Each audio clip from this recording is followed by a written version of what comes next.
After months of negotiations with Brussels, British Prime Minister Theresa May says the UK's exit from the European Union is a done deal.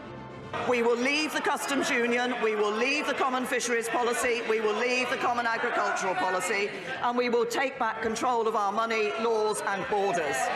We will deliver Brexit, and the United Kingdom is leaving the European Union on the 29th of March 2019. And for more on this, Chris Roebuck joins me now from London. He's a visiting professor of transformational leadership at the Cass Business School in the UK. Welcome back to the program. So the British Prime Minister Theresa May is chalking this up as a huge success, a significant step closer to achieving Brexit with this draft agreement. Do you agree with her? Well, in terms of leadership, as Peter said, it is all slightly uncertain and chaotic. To give you the sort of British perspective from London, one, it's taking significantly longer than anybody thought. Two, it's significantly more complicated than anybody thought. Business is worried about what's going to happen because it's still uncertain. The British people, to some degree, have got bored. The ones that have realised that it might have a negative impact now probably want to stay, hence the calls for a second referendum. And the deal or agreement that's been suggested isn't actually a deal that a normal person would call a deal where everything is finalised. It's basically a deal to say there's some important stuff we haven't agreed and we're going to agree to keep talking.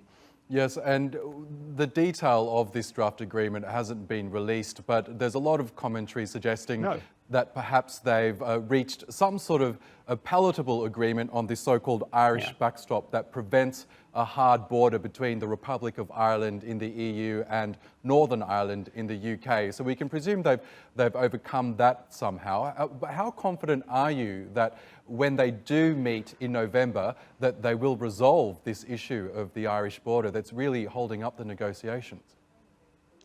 Well, you have to understand, OK, first of all, the meeting of the British government ministers is still going on.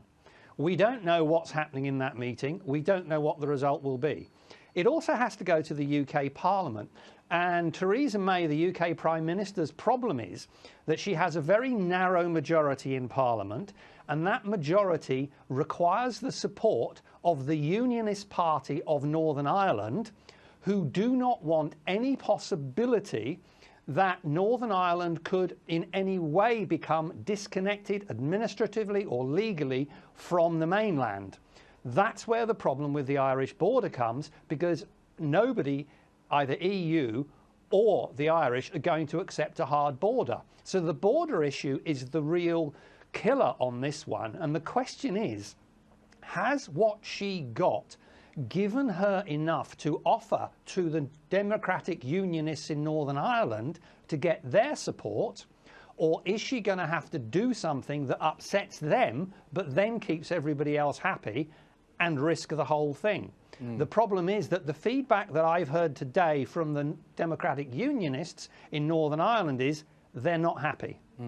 And let's look at it from a leadership perspective, which is your expertise, among other things. I mean, Theresa May, when she took the Prime Ministership, really was served a poisoned chalice. It was probably one of the hardest jobs that a Prime Minister in Britain has had to endure. How would you rate her performance? The fact that she's managed to keep things going, that she's trying to really keep together this unwieldy cabinet with resignations of ministers left, right and centre. I mean, do you give her credit for the way she's conducted herself so far?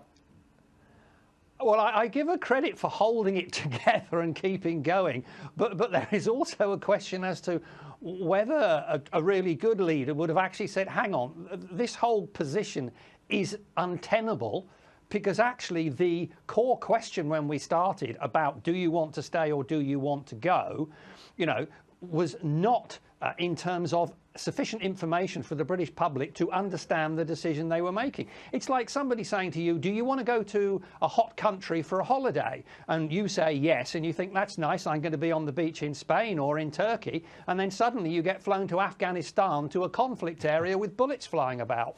It's still a hot country, that's what you were offered. So I think the problem is, you could say, actually, I mean, basically, this is an attempted political fudge to meet the needs of the Conservative Party and other groups over and above, to some degree, the importance of British business and the reality of the situation.